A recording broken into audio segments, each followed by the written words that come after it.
ಎಲ್ಲರಿಗೂ ಕನ್ನಡ ರಾಜ್ಯೋತ್ಸವದ ಶುಭಾಶಯಗಳು. ಈ ರಾಜ್ಯೋತ್ಸವದ ದಿನ ಲ್ಯಾಂಡ್ ಲಾರ್ಡ್ ಟೀಸರ್ ಡ್ರಾಪ್ ಆಗಿದೆ. ಈ ಸಿನಿಮಾದ ನಿರ್ದೇಶನ ಜಡೇಶ್ ಕೆ ಹಂಪಿ, ನಿರ್ಮಾಣ ಸಾರಥಿ ಫಿಲ್ಮ್ಸ್ ಮೂಲಕ ಕೆ.ವಿ. ಸತ್ಯಪ್ರಕಾಶ್ ಹಾಗೂ ಹೇಮಂತ್ ಗೌಡ ಕೆ.ಎಸ್.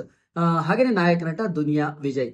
ಟೀಸರ್ ನೋಡಿದಾಗ ನನಗೆ ಅನಿಸಿದಂತ ಒಂದು 2-3 ಪ್ರಮುಖ ಅಂಶಗಳಂತ ಹೇಳಿದ್ರೆ, ಸಿನಿಮಾದ ಮೇಕಿಂಗ್ ತುಂಬಾ ವಿಭಿನ್ನವಾಗಿರುವಂತಹ ಮೇಕಿಂಗ್. 80ರ ದಶಕದ ಒಂದು ಪ್ಲಾಟ್ ಅನ್ನ ಇಟ್ಕೊಂಡು ಜಡೇಶ್ ಕೆ ಹಂಪಿ ಅವರು ಈ ಸಿನಿಮಾವನ್ನ ಮಾಡಿದರೆ, ಸಾಕಷ್ಟು ದೊಡ್ಡ ತಾರಾ ಬಳಗವನ್ನ ಇಟ್ಕೊಂಡು ಮಾಡಿದರೆ. ಬಹಳ ಪ್ರಮುಖವಾಗಿ ಈ ಸಿನಿಮಾದಲ್ಲಿ ಸ್ಟ್ಯಾಂಡ್ ಔಟ್ ಆಗೋದು ದುನಿಯಾ ವಿಜಯ್ ಅವರ ಪಾತ್ರ ಮತ್ತು ಅವರ ಲುಕ್. ಅಂದ್ರೆ ಹೊಸ ಲುಕ್ ನಲ್ಲಿ ಅವರು ಕಾಣಿಸ್ಕೊಳ್ತಿದ್ದಾರೆ.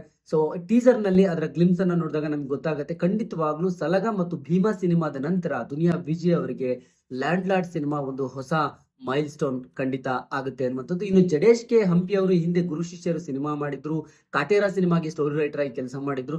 ಸೊ ಅವರಿಂದ ಖಂಡಿತವಾಗ್ಲೂ ನಾವು ಹೊಸದನ್ನ ಎಕ್ಸ್ಪೆಕ್ಟ್ ಮಾಡಬಹುದು. ಒಂದು ಹೊಸದನ್ನ ಹೇಳುವಂತಹ ಪ್ರಯತ್ನ ಅವರಿಂದ ಖಂಡಿತವಾಗ್ಲೂ ಆಗುತ್ತೆ ಅನ್ನುವಂಥದ್ದು. ಲ್ಯಾಂಡ್ ಲಾರ್ಡ್ ಸಿನಿಮಾದಲ್ಲೂ ಕೂಡ ಆ ರೀತಿಯ ಪ್ರಯತ್ನ ಆಗುತ್ತೆ ಅನ್ನೋದು ಟೀಸರ್ ನೋಡಿದಾಗ ನಮ್ಗೆ ಗೊತ್ತಾಗುತ್ತೆ.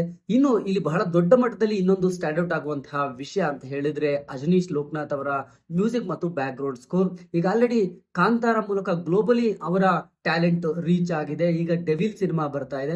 ಅದರ ಜೊತೆಗೆ ಲ್ಯಾಂಡ್ ಲಾರ್ಡ್ ನಲ್ಲಿ ಅಜನೀಶ್ ಲೋಕನಾಥ್ ಅವರ ಬ್ಯಾಕ್ ಗ್ರೌಂಡ್ ಸ್ಕೋರ್ ಬಹಳ ಅದ್ಭುತವಾಗಿ ಕೆಲಸ ಮಾಡುತ್ತೆ ಅಂತ ಈ ಟೀಸರ್ ಗ್ಲಿಮ್ಸ್ ಅನ್ನು ನೋಡಿದಾಗ ನನಗೆ ಅನ್ಸುತ್ತೆ. ಸೊ ಲ್ಯಾಂಡ್ ಲಾರ್ಡ್ ಟೈಟಲ್ ನಿಂದಲೇ ತುಂಬಾ ಕುತೂಹಲವನ್ನ ಕೆರಳಿಸಿರುವಂತಹ ಸಿನಿಮಾ.